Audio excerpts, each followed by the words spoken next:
Hey, everyone, how's it going? Good morning, everybody. How you doing, Kushti? Doing well. Busy days, despite summer, but yeah, it's going really well. So, delivering a lot, and just like 2 minutes ago, 600 RC6 released. So, hopefully, the latest. Release candidate version, which is different from the final release on the in regards with mainnet voting height. But yeah, so we are doing some additional testing. So let's see. But yeah, well, it's hopefully final. Should we push that to testnet? Yeah. Okay. Then what else? Yeah, well, Sigma 600 released, and well, I've published some texts, I believe. I don't know whether I made anything public, but yeah, we're written a lot of stuff also recently. If it's not public yet, then yeah, will be made so in coming days. Yeah, then there are some things I'm preparing under the hood. Yes, so some will be announced soon, and some probably close to September. So yeah, finalizing conference schedule.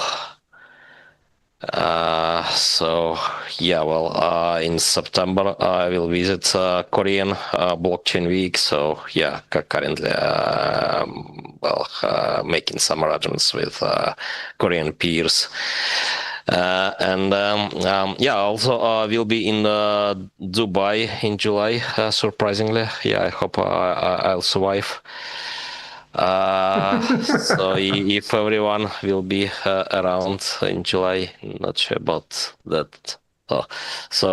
Yeah, let's meet maybe. Yeah, a lot of updates, and yeah, it seems community is quite buzzing these days again, right? So a lot of conversations and so on. Some new faces in the developers chat, and yeah, actually, there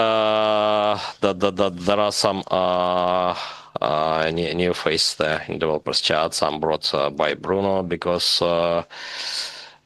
he has a couple of Google Summer of Code projects bringing new contributors to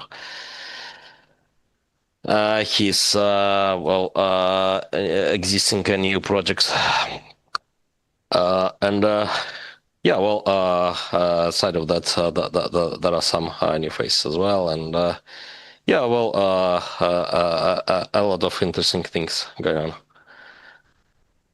Yeah, we have some. The hackathon brought on some people that aren't even really um, um, normal developers, everyday developers. So with the AI themed, it's not just, remember, it's not just AI themed as in let's work with AI in the blockchain. It's also let's utilize AI tools to help create and build something for Ergo for the hackathon.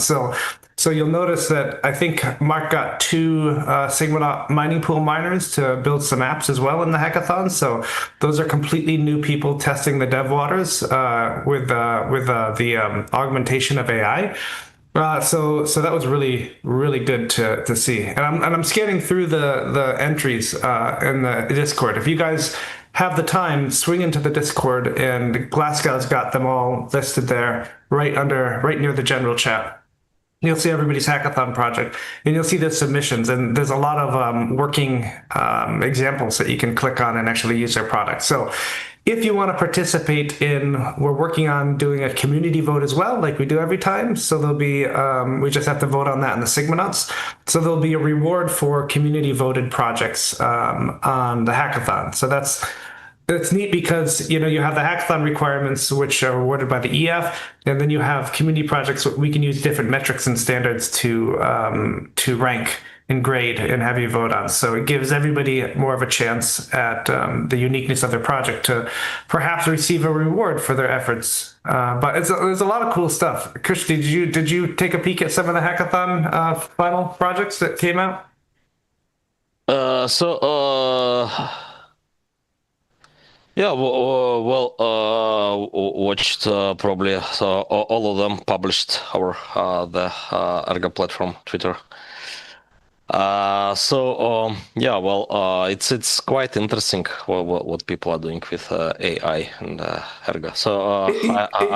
I'm also trying to use AI, but For testing, right? You use it for running test examples? to write tests, so some trivial code, but yeah, so I tried to write down some subblocks related algorithms implementation. Yeah, it seems well, it's about some pretty dangerous hallucinations. So yeah, well, I found well, it's probably more productive to write code manually, right, than to, Yeah. get through reviewing AI-generated code with some subtle issues, but yeah, actually quite critical ones. Right, right. It gets very difficult if I find that if I write something from scratch and something goes wrong, it's so much easier to debug it as opposed to having AI spit out an entire app. And then you're literally going through the app as if somebody else wrote it because they did. And you're kind of learning and figuring it out. It takes much, much longer to debug, and troubleshoot an AI app as opposed to writing your own code. Yeah. But that being said, I think I said this last week. I can't remember if I said it in a SIGs meeting or an AMA, but I'll say it again. The interfacing with Ergo part, Kushti, when I use AI to code, or even when I don't, is the easy part. It's insane how easy it is to interface with the tooling and the blockchain, the node, the explorer, all the API endpoints. So easy. The hard part is the actual app itself. So I always find myself like wrapping up the endpoints and how I'm going to interact with the chain, and that's done, super quick. And then the rest of the time is spent trying to get the damn front end to work properly or the back end and that kind of stuff. So it's really nice to be on a chain where integrating with a blockchain is not the issue ever, usually. All right, all right. And yeah, it would be interesting to get into some high level definition of financial contracts using templates, contract templates we have in Ergo and AI. So probably then not so much, freedom for AI to get here into its hallucinations. So it would be quite interesting.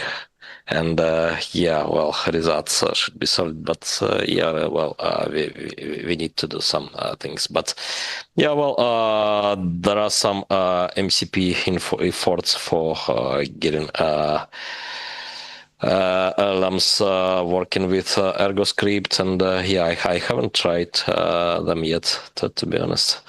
I need to do, but yeah. So what's great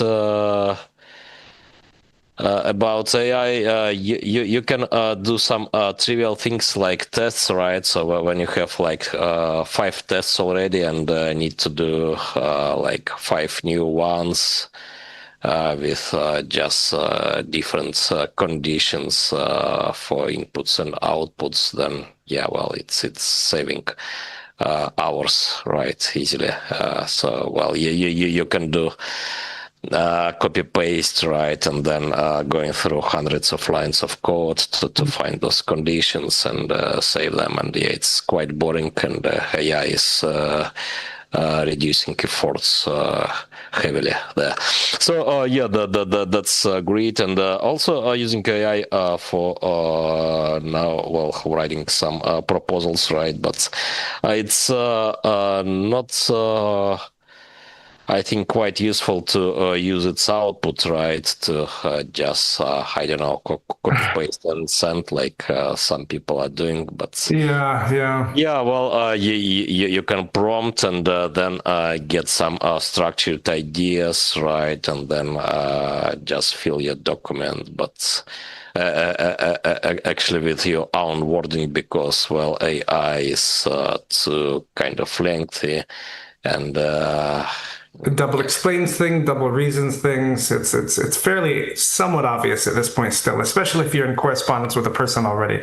We get yeah, I it's got an email the other day from somebody. They were requesting something. It was a couple paragraphs long, and I wrote them back on Teams, and I was like, "Did you put this through AI to make this request?" And they're like, "Yeah." I was like, so it can be pretty obvious sometimes. yeah. So, yeah, it's too wordy usually, right? Yeah. Too much water, and sometimes also some hallucinations there. So, yeah, but yeah, well, What do you what's your tool you go to when you do use AI? Is it ChatGPT or Claude or something else? so for text, it's just DeepSeek. So yeah, it's free, and it's You're running it locally?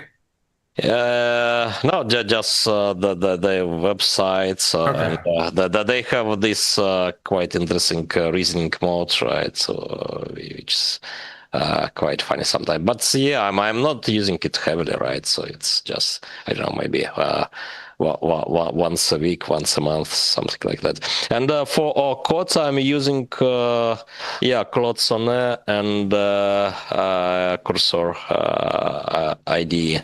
Also tried IntelliJ IDEA with its own AI assistant, so it's front end to many backends, I believe, such as Sonnet, DeepSeek, and so on. But yeah, it's not working so well for me, at least. So yeah, it's quite interesting, but yeah, also quite limited. And yeah, you need to be inventive to bypass the limitations, right? To boost your productivity and not to have it downgraded. Actually. Yeah, no, exactly. I was when I was coding with Mark and Cannon for the hackathon. There's the tools we're using Open Web AI, and Light LLM. There's a certain way that you can get them to kind of talk to each other, and the AI platforms I was using really thought it knew how it worked, and it did not. And I find myself arguing with it at 2 a.m. And I was like, what am I doing? Just stop wasting your time and just write the damn thing yourself. So that's what you end up doing. But you get to that threshold and you're like, okay, this thing's obviously thinks it knows what it's talking about, but it obviously doesn't. So I think that can be dangerous to somebody who doesn't know what they're doing, and it's gonna waste a lot of their time. Right. And yeah, so a lot of things going on around, right? So Yeah, so there we're was planning. some buzz on Twitter in regards with Caspa integration into Rosen Bridge and Right, Zana. that'll be great. Yeah.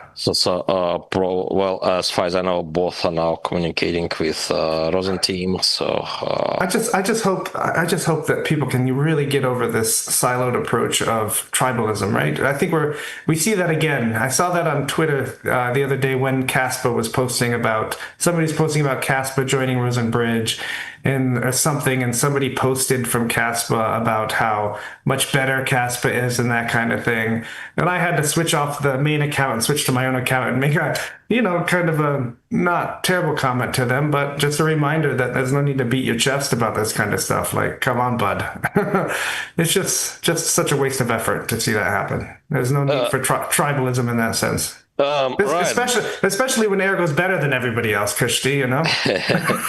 Right, but also, I mean, so if there is news about integration with some centralized exchange, so no one would say that I don't know, like Casper is better than Binance it is. So Yeah. I mean, it's similar. So Yeah, true, I true. mean, Rosenbridge is just application. So and yeah, so it's in the same field as centralized exchanges, right? No, no, not chains. So I mean, what's the point to start holy war even?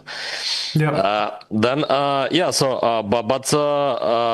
talking about centralized exchanges, so yeah, they're disgusting. So I'm not sure what's a bad they did in last days since the last CMA, but I'm pretty sure they've committed to a lot of nasty things as usually. Like I don't know, launched 100 meme scams or scams from their own departments, labs, and so on. So just every day they're doing some pretty disgusting stuff. All right, so do we have Dan now? We have Dan the Man Friedman. Wow. Wow, and you're talking about doing disgusting stuff. What did you do, QX? What was that? What Where, happened? We talked about this already. We talked about the stuff. it's great to Don't see do you, the Dan. stuff. I've missed you since last week. Yeah. What's new in Palm Economy, Dan? How's it going there? It's going all right. There's a lot of palms. A lot of palms. Yeah. A lot of No, economies. we're actually Theo just came back from Africa, from Nigeria, and so we are going to be onboarding cocoa and pineapples. Nice. So, Two of my favorite so things. yeah. Coke and pine. Yeah, or I said cocoa, not Coke. Um, but unlike you see, these are pineapples, not pine cones, which is probably what some people call you. Yeah. Um, Now, pineapples over there, they apparently have a problem with, so the supply chain has a problem with standardization. So they don't have agreed on standards and QA for these pineapples. So there's actually a photo that Theo took, that he took in, I'm not sure if it was Benin or Nigeria. It was either Nigeria or Benin. I think it was Benin, actually, where they literally throw away like some ridiculous amount, like 30% or something like that, just because they can't standardize it. So this is actually one of the reasons why they're so interested in Pallmeyer Pro, is because it'll help them track the entire process so that they can do QA a lot better, as well as other things that are needed for soft commodities operations to keep track of stock, to keep track of growth, processing, and all these different things. So there's a lot of interest there, and also in Nigeria, the cacao trade, and I don't know if people know about this, but cacao, is chocolate, right? So, and people know chocolate. Well, chocolate is actually, there's quite a lot of like shady shit happening with cacao, because of the various different regions and middlemen, between, say, like the West, where a lot of this is used, and a lot of the African countries that produce this cacao. Some are actually like government controlled monopolies, right? Some of them are actually suppressed, and so there's a lot of not a lot, but in some regions there's a lot of manipulation going on, and so what that does is it actually creates real inequality about the cacao farmer, what they get versus what this stuff is sold for, And actually, the prices of cacao. Are you paying attention, QX? What are you looking at? Somebody giving you a treat? I'm You look paying like a attention. Doberman. You look like a Doberman that's about to get a treat. I put you up on this big screen over here, Dan. I have like three Yeah. huge screens in front of me. I have like Don't a put whole me up on a console. pedestal, okay? You're already like 5'3". You don't have to.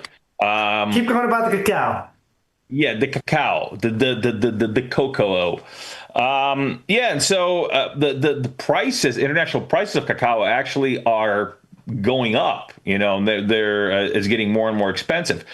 But that really does not translate to the producer, and a lot of it is because lack of market access, gatekeeping, and Yeah. also lack of quality control and assurance mechanisms. And so again, that's something that we're going to be providing for them through Palmyra, is those mechanisms through Palmyra Pro, using tokenization, and basically track and trace, using Winter Protocol, to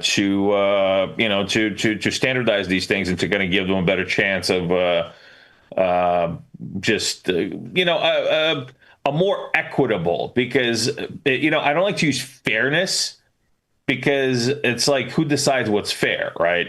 But if you actually create a more equitable situation, right? So where you have the opportunity for people to participate at their capacity, not at like what some middleman says or government says they can, and how much, and like, okay, so how much is the government going to rob us today because they're the only ones they can get the stuff out of the country? Once this kind of stuff is kind of mitigated by the technology that we have. And I think, I mean, that's kind of the ethos of what Ergo is about. I know Alex is really passionate about Africa, and I mean, I think that's kind of like some of our core values are about that, right? So you kind of give them the tooling, create an equitable, opportunity inclusive environment, and give people the opportunity to kind of take advantage of it. If they take advantage of it, and just kind of leave it up to their initiative, right? It's the same with Ergo, because we actually have these conversations at the office. I talked to Luca about this quite a bit, and not just about Ergo. It's not really specifically about Ergo. It's just about just in general, ethos of the blockchain space. There's this. Sometimes, not all the time, but sometimes in some ecosystems, what you get is this like sense of entitlement, like we deserve to be here. Like, why did these guys get to have all the fun? We deserve this space. We're getting up. We're oppressed. We're suppressed. And to a degree, that might be true, with various different micro or maybe some macro environmental, I guess, whatever you want to call them, causalities. But for the most part, it's about providing a blockchain is supposed to provide the tooling and the environment for innovation to thrive, right? What happens after that is not up to the blockchain. It's not up to Alex to go out and and tell people to use Ergo. It's about people using Ergo and then doing business on Ergo and then getting that business out there, right? And this is why I chose to start a business on Ergo, and this is why I chose to, instead of going out there and evangelizing, or whatever the word is, Ergo to the masses and saying use Ergo, I am using Ergo. I thought that that's the best way to lead, is to create an enterprise, a real enterprise, the kind that I keep talking about and I've been talking about for years, on Ergo. And I do it myself. This company was started around Ergo technology. And this is actually what I hope others would do, is take the initiative to start their own business using this technology. And so, like, to get back to what I was saying, we have to kind of stop with this feeling of entitlement. Nobody owes us anything. We owe it to ourselves. We owe it to ourselves to use the technology to build stuff. This is why I'm such a big supporter of like Ergo Hack, because that's the community taking initiative and building something and then kind of deciding, if it has legs, if it doesn't have legs. right? And a lot of really cool innovation came out of that. I mean, or they're building things like, say, Rosenbridge, for example, and that came out of Ergo. I mean, and that's that's an innovative new technology that is really pretty much one of a kind. So yeah, it's like we should all not have that kind of feeling of of bitterness and saying, well, these guys are bigger than us, they don't deserve to be there. It's like, no, fuck that. I mean, it's like, it is what it is. It just if you think that this blockchain is so good, and it is, Ergo is that good, build on Ergo, go for it. Do it. And even if maybe Ergo is not going to be number one on the price charts right above Bitcoin, but you're going to get enough business through Ergo for Ergo to stay relevant and stay strong and evolve for a long time. I think that's the best way that you can assure that this ecosystem stays relevant and blossoms. End of rant. Good rant, Dan. Right.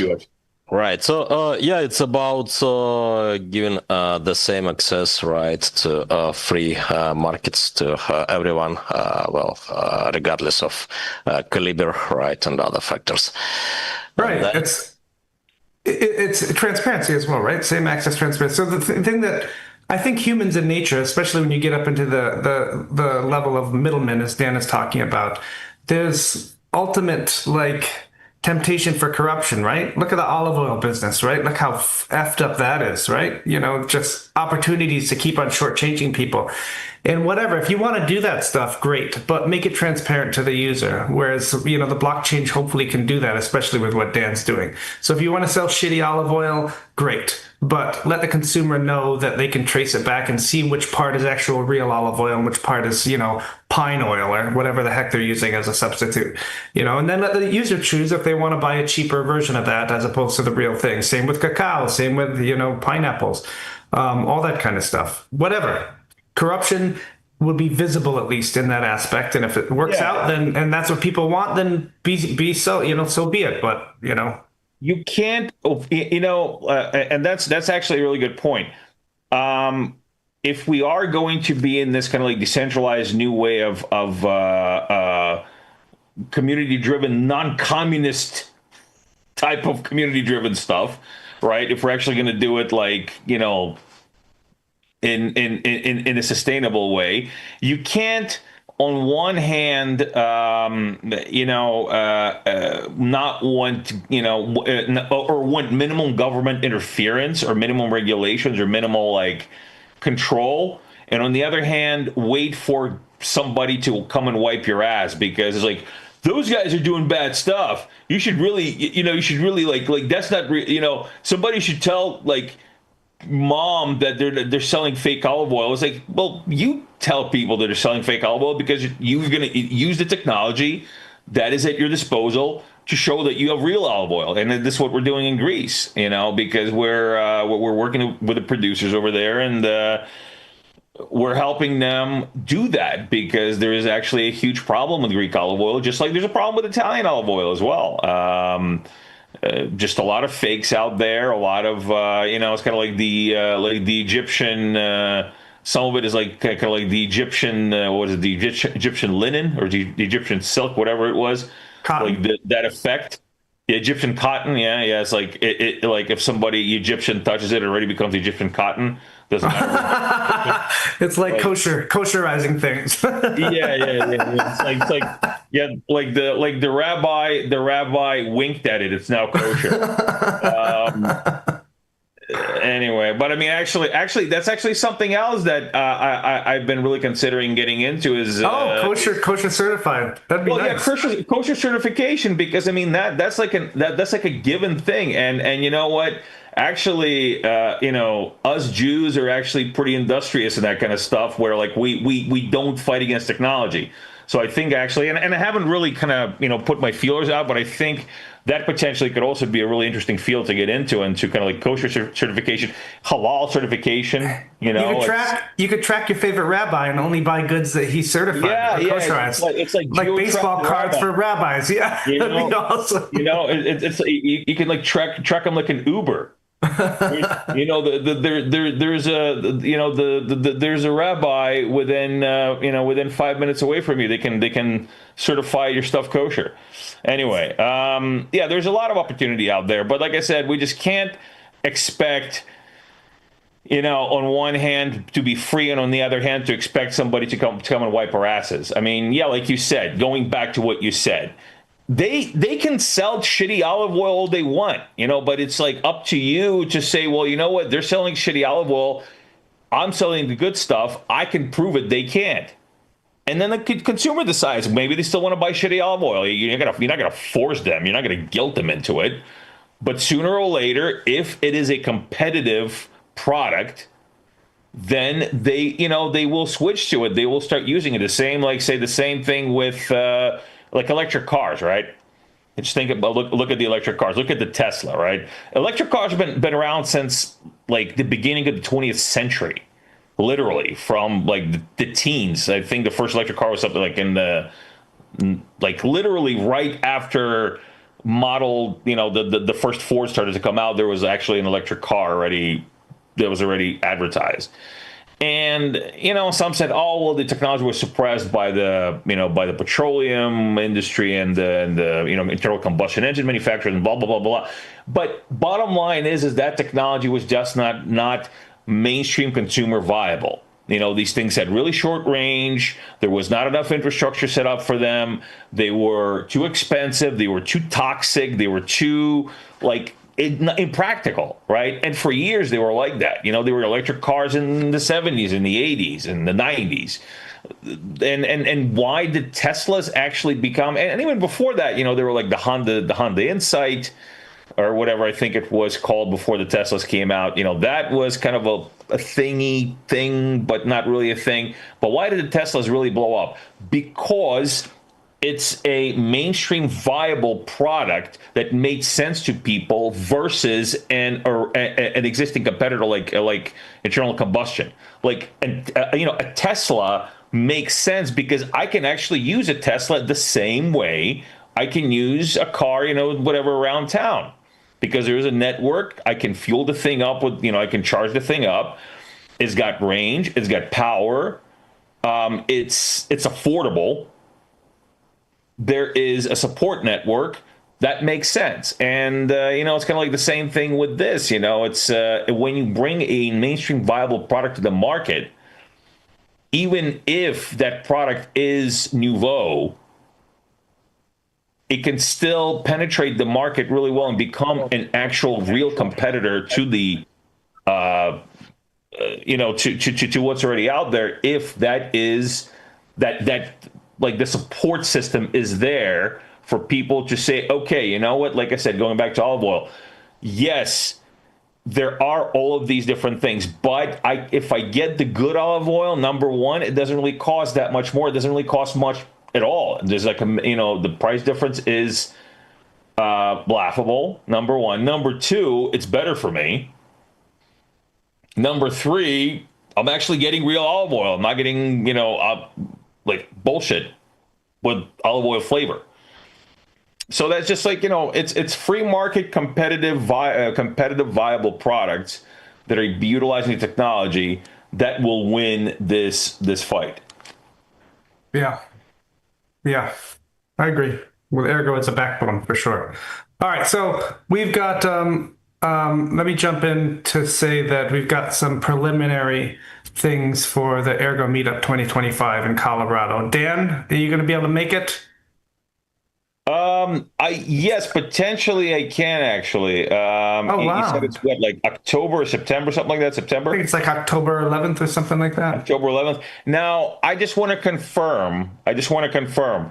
So, there was the what was that movie with Ice-T, Surviving the Game?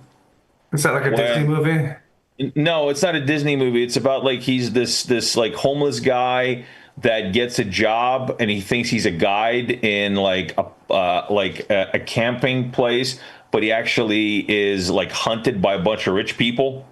But he Ah, actually okay. just like yeah, because he's like Well, yeah, yeah. Joe's got a bunch of rifles, so we might be able Well, to do that so if that's that's what what you I'm saying. want. I just want to make sure. I just want to make sure that it's actually not a way for Joe to trap us on his mountain and to what was it? The deadliest game? The greatest game or deadliest game? Yeah, something like that. Yeah, Yeah, the yeah, greatest game. Yeah, yeah. yeah. I just hope it's not that. If or I hope it's not like what is that? Hunger Games. It's not Hunger Games either. It I could hope be. it's not It that. could be. All right. Awesome. Awesome. So we have preliminary. I'll just bang through it really quickly. But we have Friday.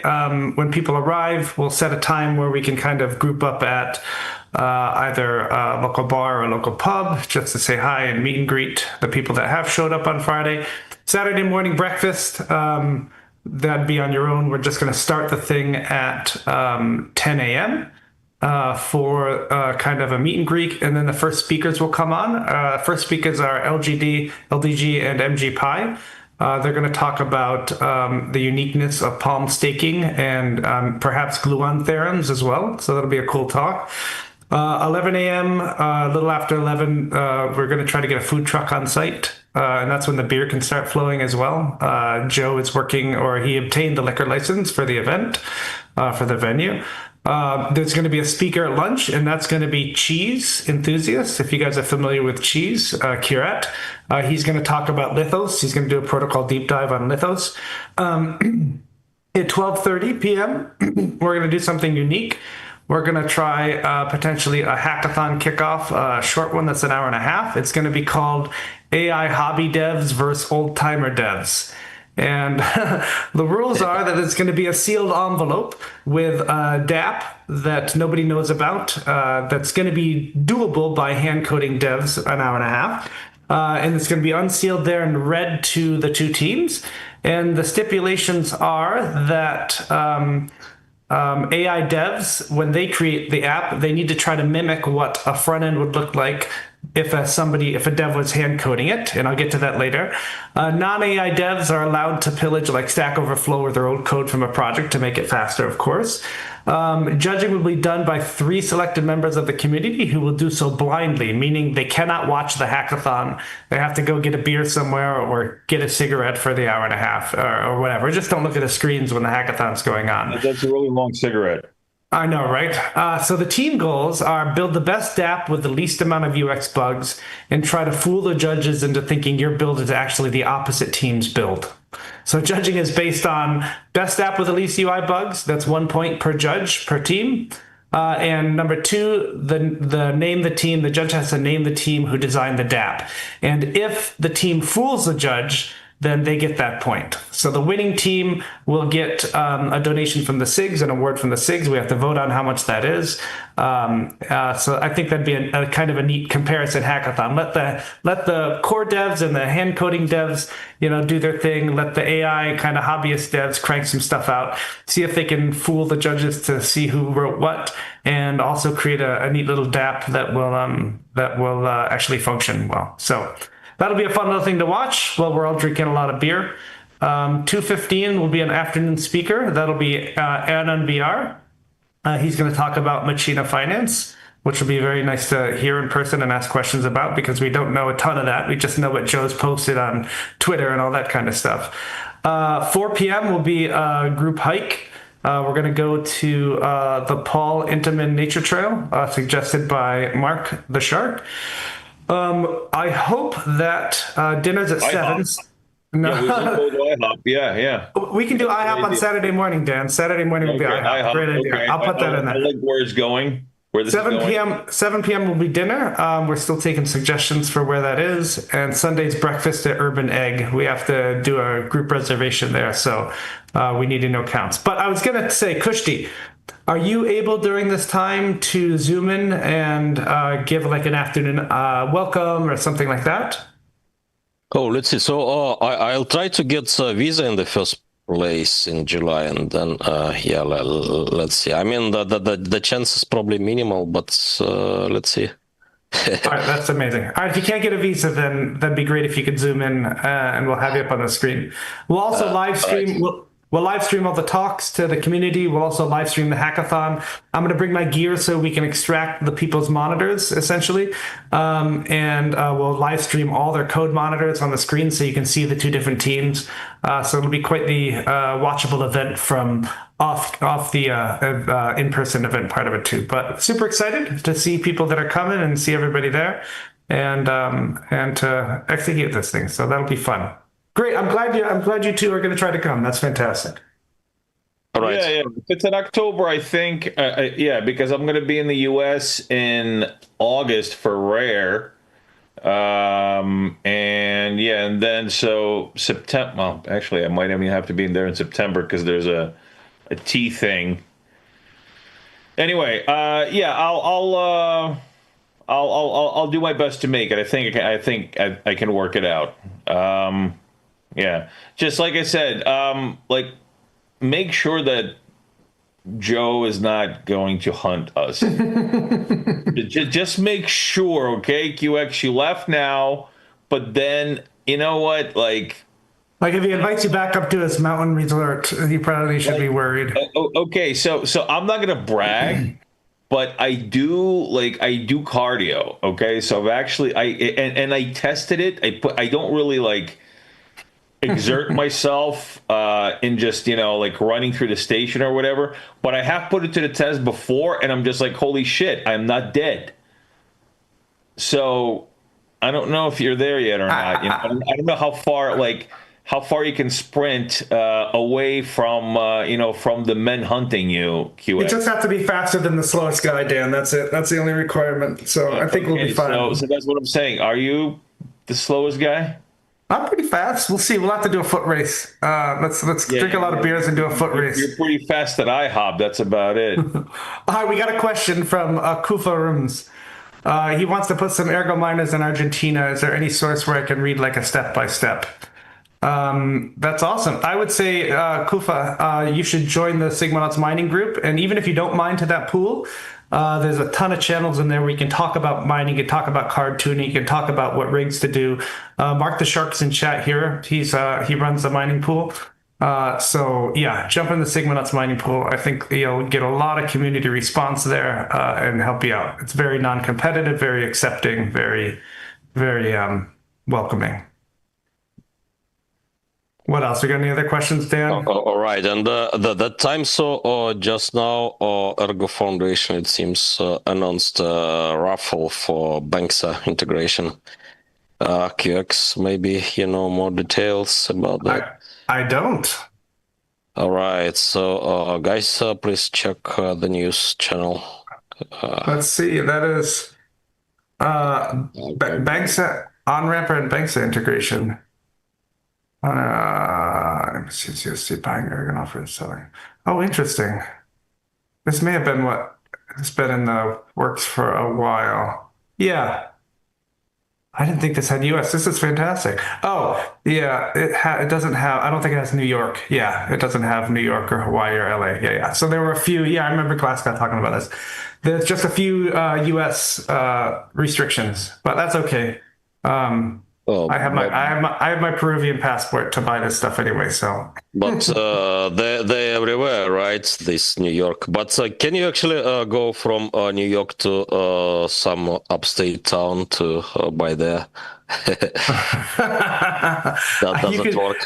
You could you need to put in your driver license on these sites, unfortunately. So it gets you.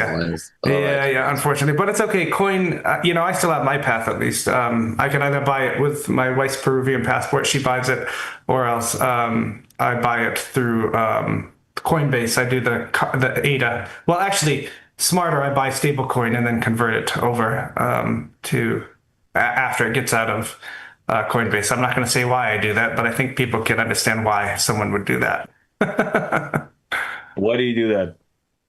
I think you know, Dan. I understand. Okay, fine, I understand.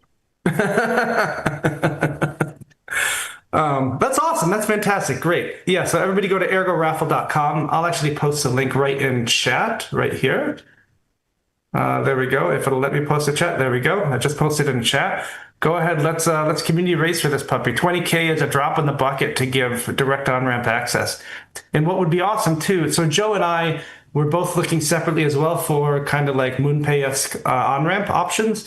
And the option that I found, of course, a while ago did not have US yet. They were planning to do it, but that was a year ago and they still haven't executed that plan. So, and Joe found one as well that was fairly around this price as well, but I can't remember what the deal with those is. But this would be awesome. Could you guys imagine something like this directly integrated into Rosen Bridge? You go to Rosen Bridge, you click what you want on whatever chain you want. You type in, hook up your credit card, you make the payment, boom, you exit from Rosen to whatever chain that is connected to that you want. No more like Coinbase to Simple Pay or whatever the hell that stuff is, off. You just boom, boom. Fantastic. Now, guys, don't get your hopes up too much. The fee on this is probably going to be a little bit more expensive than like going through a central exchange, but that's very attractive to a lot of people, especially in a market as it is now, when the token prices are supposedly going to be much higher in years from now. So yeah, awesome. This is fantastic. Great job, EF. This is great. All right. Yeah, good job. Good job. We got any other questions, Dan, Kushti, that you want to answer? Yeah. Do we have we have 10 more minutes, so let's take 2 or 3 questions because. All right, let's see. This one's for you, Kushti. How do you think Chain Cash and Dexy will play in the market? Any chance at attracting users that weren't here before, essentially new users, getting the ear of people because of it? Yeah, so for Chain Cash, that there is need, right, to find end users because it's kind of like assembly language layer for monetary systems, I believe. So yeah, you can use it. You can use it on very different levels, from small communities to international trade between corporations and so on. States. You think there'd be like opportunity with Zengate or Palm Economy? They're already in those kind of places with suppliers. That's what we actually discussing, and that's what I'm also talking about with some parties, but cannot announce anything. So yeah, we have variety of assets, good assets now, available. For example, if we take Africa for international trade, so tokenized real world assets, right, and cryptocurrency, proof of work assets, and then they can be combined using Chain Cash. There are some other schemes on Ergo which are of interest. In particular, insurance with stable coins. That's where I think Dexy Gold, and then Dexy Silver, Dexy Lithium, and so on. Stable coins would be useful, right? So not just to be used in DeFi, right? Just as a hedge, for example, if you hold some portfolios, so you may have some ERGs there, right, and also some gold, right, to hedge. Stablecoin based gold, algorithmic stablecoin based, but I think another good option is to have a buffer, right, in trading physical assets by using stable coin digital twins. So, for example, using Dexy Gold to do insurance for physical gold non-delivery, right, non-delivery risks. And yeah, to also sell, for example, non-produced tokenized lithium, right? So you may use dexylithium uh, buffer for insurance.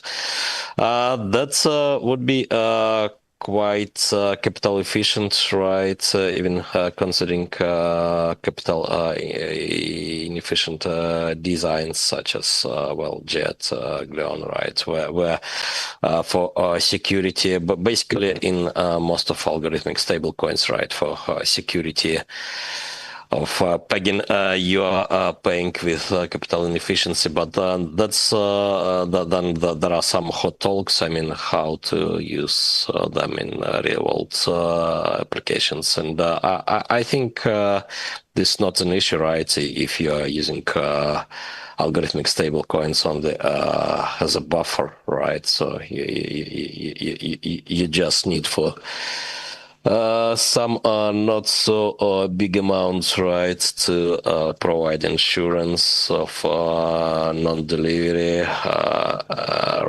right, and like that, right? So you can also use them for settlements on the right. Yeah, then yeah, well, there are lots of different possible applications here. So I'm discussing, and there are also some simplified designs, such as Basis, which is mostly off-chain simplified variant of chain cache proposed recently over the forum. And currently, some pals of mine are working on Git circles, which is kind of framework to create community currencies for developers of open source projects, right? Using similar ideas, but actually they think to start even with simpler options, so with just on-chain tokens and on-chain DeFi, such as using LP pool, just right to sponsor an open source project, for example. But yeah, I think off-chain option would be quite appealing in the future, right? And yeah, so for chain cache itself, so yeah, we are doing different talks under the hood, and then probably it would be better to consider some concrete applications, right, and make initial UIs towards that. Awesome. All right, we've got a couple more. But maybe Dan also can have some opinion on useful stuff of the Dexy Gold and other algorithmic stable coin assets in the presence of physical twins. Yeah, so this is actually something that I spoke about before. This is kind of like the continuation of what I spoke about when I mentioned this months ago on socials, that we would be working on a hybrid pegged lithium backed stable coin. And so this is actually what Kushti's talking about right now. So we actually, I spoke with Kushti about this several times, spoke with Sam about it several times. It took a little bit of time to flesh it out. And really, I mean, that's what that's essentially what we're talking about here. Yeah, and so I think that this would be a very big player in regions where you have restricted movement. So in the case of lithium, for example. If you have, for example, market manipulation, right? And so you have,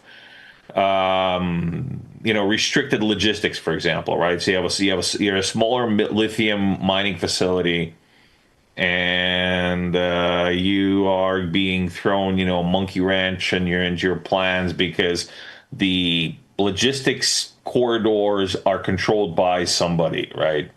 That happens. One of the biggest issues with lithium mining is actually logistics. And in fact, the big companies, the Chinese companies and whatnot, they actually bring in their own logistics. They literally just bring the whole thing in. They don't even bother trying to put it together locally. They bring it all in, just with them. So if you're a smaller organization, that's actually a major thing for you to consider is logistics or lack of logistics. And so again, what that creates is a delay in delivery, right? So it's not a complete inability to deliver, but it's a delay in delivery. Another one is potential price manipulation by some adversarial actors, right? So you have some, some of these bigger producers or lithium producers, they will manipulate the price, right? Because they control a good chunk of a certain region's lithium production. And if the lithium price is too low, they'll stop producing the lithium. Right. And since they actually have the logistics network and the smaller places don't, the smaller places won't be able to take their lithium to the buyer. And so they're going to have to wait. And so even if they have a buyer for the lithium, they won't be able to make, to make delivery. So what do you do in that case? Well, in that case, you still want to keep your operation going, right? You can't afford, if you're a smaller operation, to shut down like the big ones do. And if you're a multi-billion-dollar operation, yeah, you can shut down and whatever. You'll be okay. It's all kind of balanced out. But a smaller guys is going to kill them.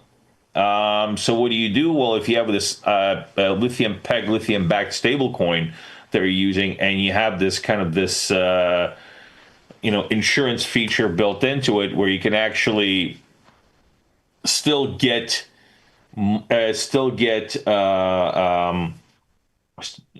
payment and utilize the stable coin based on promised reserves, right? But for the coin to keep stability, it has to then accommodate with pegged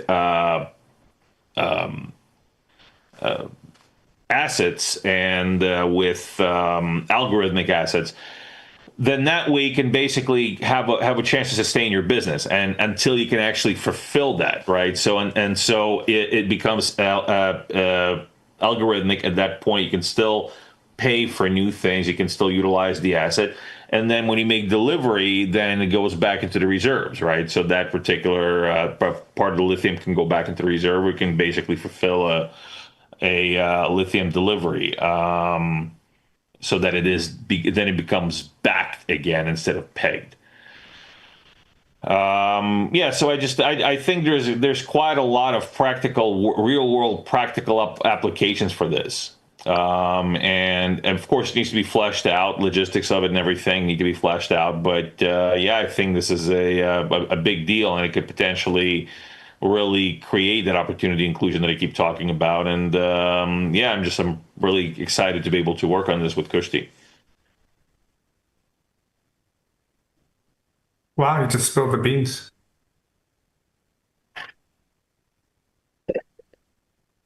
Who ate? All right, it's 10:02. Let's see. We got anything quick that we can do? It's like 3 a.m. for Dan there. He's got to be tired.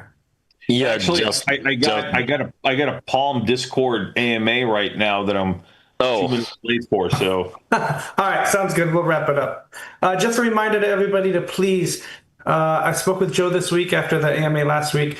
We are going to put his medium votes for Rosen up on Padilla for votes. So if you're SIG, we have to vote on our decision there. And just in short, that's part of those proposals, is to provide liquidity to the DEXs, as well as do some airdrops to Cardano side with Rosen Erg, so that we can buff up our wallets for potential Kraken listings. So if you're not a SIG and you don't have power to vote, you can still rally the SIGs. You can still rally all the guards that are also voting. Think of them not as your representative necessarily, but if you can give them a compelling reason to vote for why you think they should vote for that, then, don't be afraid to talk to them, get out there and campaign, essentially. But yes, great. And I'll post something on the web with a tentative schedule, as well as the GitHub sign up and the Google document sign up for the Ergo meetup. So please sign up and join if you're going to make it. Great. Closing out, Christy? Yeah, so have a good day, Argonauts, and yeah, well, busy time, and yeah, well, let's get the wider adoption together. I'm all for that. Let's do it. Right. Great. All Good to see right. everybody.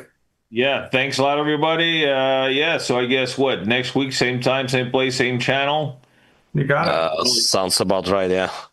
Probably the same people. Maybe. Probably. Would be good to see Joe again. Yeah, let's see Joe. Let's get Joe here as well. Yep, we got other Yeah, people. MG definitely. Pie can warm up as well for his speech at the meetup. Yeah, get them all tuned up. Bye. Are you gonna let this guy on? God. Yeah, he's all right. He's all right sometimes. Okay, fine. All right, guys. Ciao. All right, guys. Thanks a lot. Have a good day. Bye. Dan, barely alive from Japan. Signing off.